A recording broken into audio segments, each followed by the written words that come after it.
So good morning, and John Tice. I'm over here in Waynesboro today because that's where my car brought me. And what can I say? It's if you're following me around right now, you are wearing out your tires. It's been an exciting day or two or a week, and let me get myself zeroed in here. And that's what I'm bringing to you today. Little program, and it's not about me, it's about what's coming this year. Many of you know I'm talking about this being the year of thinking big. Well, we're going to see some big stuff happen, and it's happening right now. It's certainly happening around Hershey. I know last year when I was in Dillsburg, there were price ranges where they were super competitive. That was going on last year, but I ended up foursquare in the middle of it this week, and there's nothing wrong with that. But what I'm talking about is, as the action is picking up, inventories have tightened up a little bit, and you've got certain price ranges where now we're seeing multiple offers and lots of activity. And so did a little call with Terry Wright yesterday and said, Terry, you know, since I see this coming, I've just experienced this the last 24 hours, let's talk about some best practices. And that's what I'm bringing you today. So what's up in 2014? Well, we're probably going to see more and more properties in areas where we're getting into competing offers. And I got to tell you right now, there's nothing cooler than putting a house on the market, having a handful of showings, getting a handful of offers all within 24 hours. Kind of cool, it's kind of fun. There's a tremendous amount of stress all around. You want to make sure everybody has proper notice. We want to make sure that everybody gets their hat in the ring if they're going to make an offer. And then, of course, you're the guy handling the paperwork. And the first question is, when you do have a signed contract, you can only sell it once. And it's the most disappointing thing about the real estate business is that when we finally have all this activity, we can only sell this house one time. You can only sell it once, and that's just a shame. To unmute your line, press *6 or #6. Since this market is coming around this way, let's find a best practice on a way to deal with it. So, you know, what are you going to do? Well, in talking with Terry Wright, the best thing we can do is give everybody notice on how you're going to manage it, what's coming. Draw a line in the sand. Tomorrow night at 7, everything will be presented at one time. If you're going to be presenting or bringing an offer, then by all means, get it to me. Now, there's a lot of moving parts to this one, and I've just experienced most of them, which caused me to bring up this topic today. First of all, it's a great problem to have. You've got a property, you have multiple offers. After the couple of years we've just gone through, it's almost an out-of-body experience to actually have that kind of interest in a property. But you can feel it coming, you can see it, and there's a number of things that you can do that have your owner become raving fans and get the job done, and they actually finish out, you know, where you practically work for free because you got them some great offers. So let's look at the mechanics of it all. So you have that offer coming in, and you start receiving them. Of course, you know there's multiple showings. Everybody's calling with the, oh, if you're going to get an offer, be sure and call me. Well, you know, I'm really sorry, but I'm kind of busy, and I'm not sure that that's my job to be following up on you. Oh, because first, you don't get feedback on an ongoing basis. So I don't owe you a phone call, but I want to do the best thing for my sellers. So what I'm going to do is propose a form, and I did say form, that came from Terry. So we'll go back and I'll share this one with you. So let's take a look at what that form can look like. And what we have here is Terry's multiple offers notification. It's a great form. It's very straightforward, very simple. I've got a couple ideas where I would perhaps modify it. First, we're going to be giving a formal notice to everybody that's shown it. I don't care if you ask me to call or what you ask me to do. You know, I'm putting the onus on the buyer's agent to get out there, take the time it takes to write up an offer, and know that there's going to be competition. And this form does a nice job of it, because I'm sending you this at the seller's, with the seller's awareness and instruction that as of this day, we're expecting multiple offers. Personally, I'm of the opinion that the form says here that these instructions will be faxed to all prospective agents. Let's strike that one. We want to get physical delivery to them, but I don't think faxing is the way to go because it requires me to fax it to you. You've got to print it out or take that fax, sign it, and fax it back to me, which means you're going to be going to the office and so forth. I don't know about the rest of you, but as soon as I saw the word fax, I thought, time out. We need to step this up a little bit. So my recommendation is DocuSign. Let's make this a document that we send out to DocuSign to all of the folks that have shown this property. I've got delivery, I've got notice to you. Now, you can do a DocuSign document acknowledgement through your cell phone, through your iPad, through your desktop, whatever you do, but you don't need to go anywhere. 2 clicks, it comes back to me and I've got my acknowledgement. But better than that, I've got service to you. If you fail to act on it, don't call me crying that I didn't know, you didn't let me know, I didn't understand. Now, we're giving you physical acknowledgement right to your cell phone today that we're going to have multiple offers. Now, here's the part that gets interesting, and Terry is of the mind that he just doesn't like the escalation clauses. He has plenty of stories, and you're probably going to see Terry as one of our guests on Realty Talk in the near future. He's chewing on that one, but was actually pretty excited to get in front of you without driving to Harrisburg, renting a room, and only getting to see a portion of you. We want to put some stuff out there that you all can enjoy at your leisure, and of course that's why I do these, and that's what Realty Talk's for. But he's suggesting that they offer their best offer in writing, no later than give them a day, give them a time. And you notice Terry's got in here, time is of the essence. This man's not screwing around with this form. I love the fact that he used that in this form to give you notice that that's the drop dead date. You want to be involved in this process. Here you go. Here's your notice. And again, for me, I would edit this to say DocuSign, and I'm not faxing you anything. Now, the next steps, I think, are real critical. The seller will accept or provide a counter offer only to the offer which he determines to be the best. It doesn't have to be the highest. It doesn't have to be the fanciest. He might look at this and say, you know what, there's no pushback. They're accepting it as is, where is. That's worth $5,000 to me. I'll take this lower offer. And this spells it out clearly that it's going to be the seller's decision. So in the past, I always made it a point to make sure you understood that I'm notifying my seller. It will be the seller's decision of who and when and what we do. So it'll be the seller's decision of what we accept. So you just put it into a document, and that's going to be the case. Goes on to say, in the event the first choice does not result in an accepted purchase, he will only go to the offer he considers next best. Again, we're giving the seller total control. We're going to be notifying everybody, and I would, again, recommend that you do a little group email to everybody as this goes along. And again, if it just doesn't work out with those, he can simply write to everybody and say, hey, we're back on, let's do it again. But your best chance of getting this right is getting it right up front.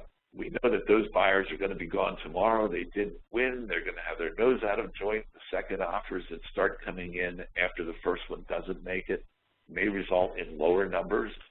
The time to get it right is up front, so make sure you really scrutinize those offers. Again, it goes on to say that you're going to acknowledge this and send it back to me by fax. Well, I'm going to be using DocuSign. Everybody should be able to handle that. And then at the bottom, the information that I received was originally received on a date. And again, the acknowledgement for the agent at the bottom, which is going to be your DocuSign field. So when I received this from him, you know, it's very Terry. But the more I thought about it and looked back over my last 48 hours, you know, this is a great form to have in your arsenal. By tweaking it with DocuSign, suddenly made me feel pretty good about it. And I don't know about you, but if you had 6 showings, you have multiple offers, that turns into 6 texts, 6 phone calls, 6 emails, 6 of whatever. And somebody is going to come back and say, oh, no, when we talked, you said 1 offer, 2 offers. You didn't tell me there were 3 or 5. We would have gone higher. Naturally, the guy that doesn't win always had something else they would have done. So we're putting them on notice. We want your best. We want your best and your brightest by today at 6. Drop dead. Time is of the essence. That's what we're doing.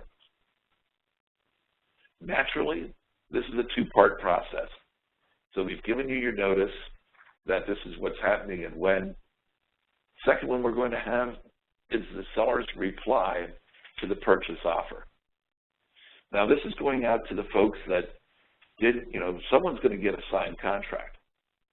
Someone's not, particularly the ones that don't. What notice are you giving them? Well, you know, maybe a text or a phone call is not your best remedy. So the state has created a form. Now, the first form was Terry, so that's proprietary to us. The second one is PAR's form, and this can go out. But the important part to it is that it's an acknowledgement in writing from the seller that I received your offer, here were the basic terms, and I'm sending it back to you, and it's been rejected and signed off by the seller. Real simple form. Once again, this would be a great piece that you could send out by DocuSign, but I don't care what you do with it, as long as you get it signed by the seller and serve physical notice to the agents that didn't win. Now you've given notice to them. There's not really an area for their acceptance or rejection. We just want to put it in their hand. Because of all the things that have aggravated me with multiple offers over the years, and the phone call you always get, did the seller really get my offer? Did they even review it? Did you even tell them about it? No, you sold it yourself. You sold it in-house. You sold it to your you let your best friend in the office win, and they don't really want to hear anything else, and we're not in a position to share all the detail of that winning contract at that point. So you're really in kind of a difficult position, so let the seller help you out. Tell you what, they are thrilled. They will sign anything that you put in front of them at the moment that they've got multiple offers, that they think they've got great terms and a great price on their home, which it should result in that. And they'll be glad to sign that it's rejecting it. And it takes 2 seconds to explain to them why it's a good idea, and they're certainly willing to help you out because it's a benefit to them also. We want to give constructive notice that we've seen it, read it, rejected it, and if you want to put something on here, you know, I'd refrain from adding too much, but you do have an other line here that you could put in there. Again, I'd really limit adding anything other than what their terms were, but how about something like, thanks. Thanks for your offer. Thanks for your interest. Thanks for your quick action and offer. Because we may need them next week if the first guy can't close for whatever reason because of inspections, cold feet, oh my gosh, we spent too much. And I just don't want you to end up in that position. So 2 great forms that really open it and close it very nicely, better than scratching rejected across the front of the contract. We may need that contract in a couple days. It is not dead until everyone says it's dead. So why resurrect it?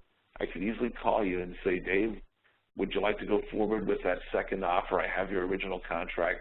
Just drop me a line that says, yes, we'll entertain a proposal from the seller, and off you go.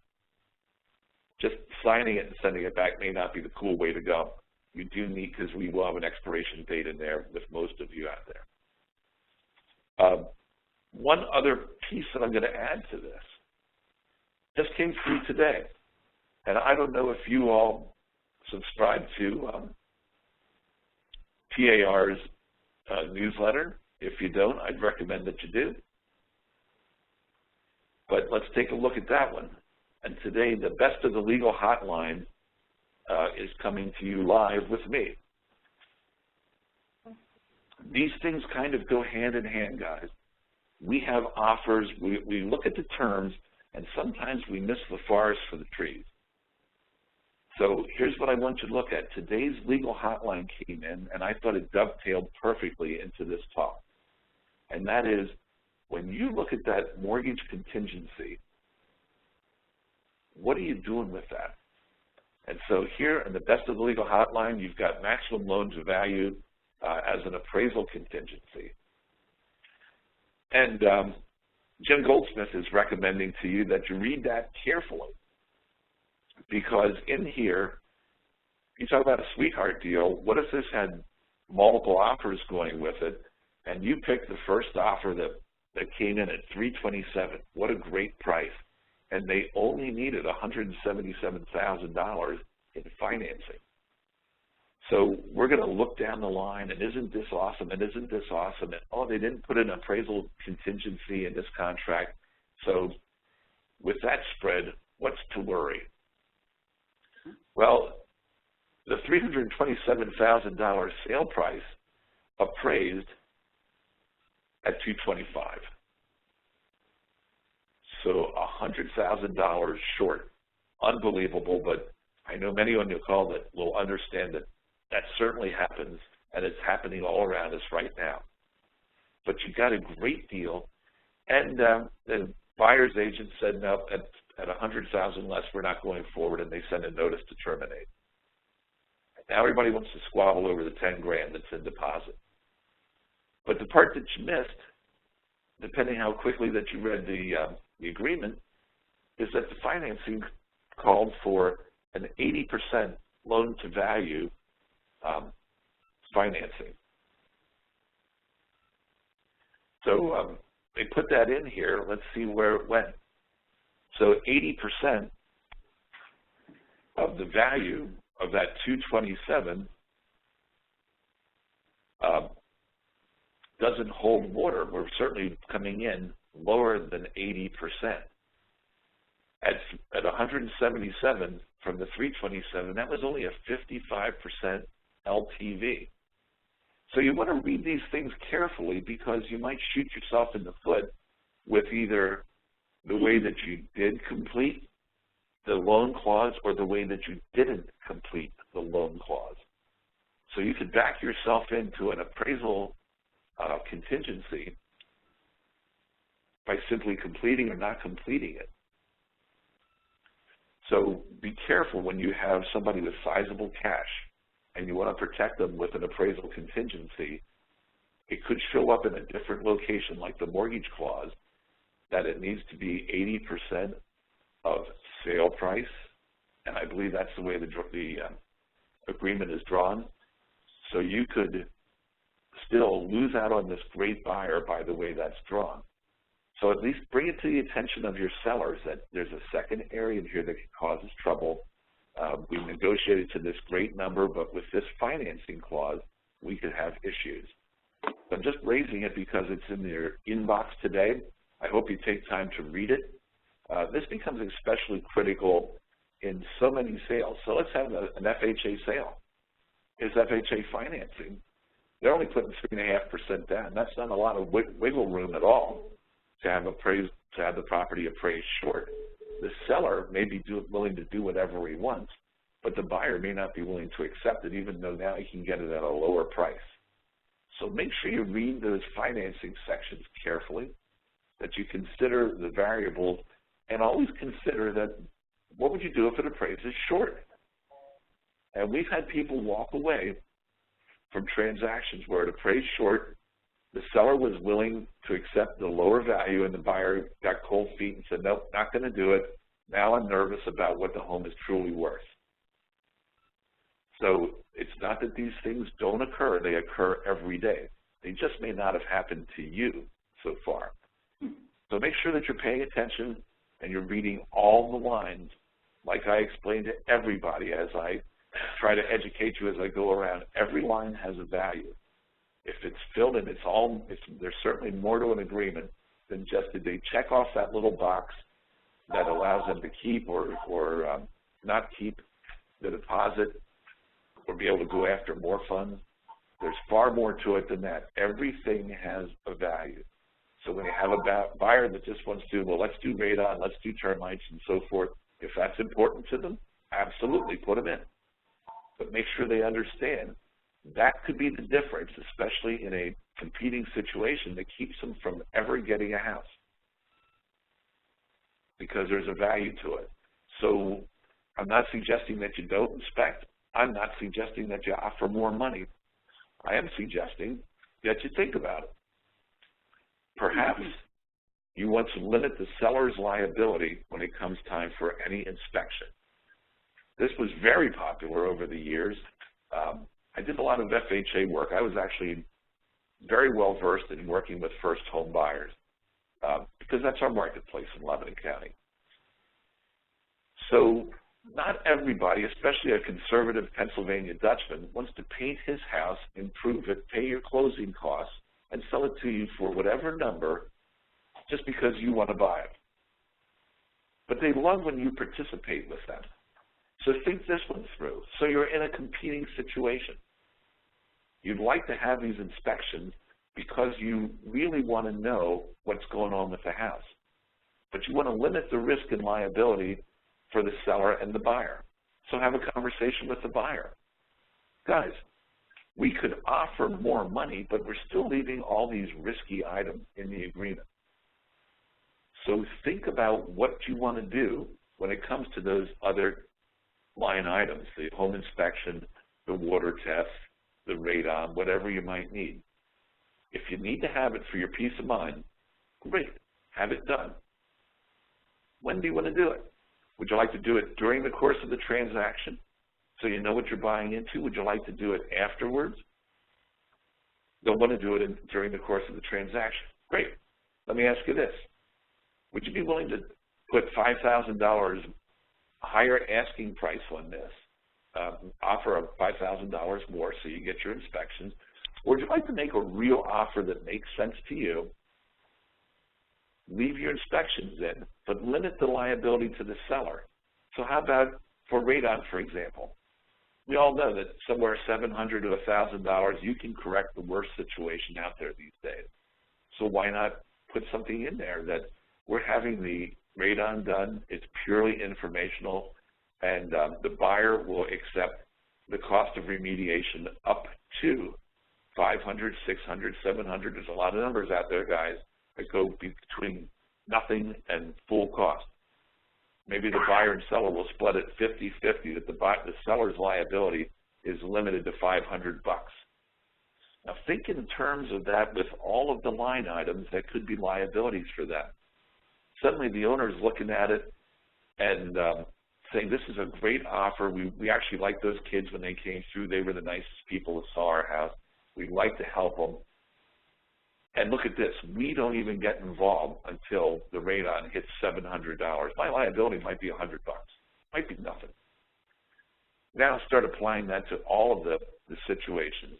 The termite, the home inspection, that the buyer is willing to overlook items that total up to $1,000, or the only things that we're going to even discuss are line items that cost more than $1,000 or more than $500 to rectify.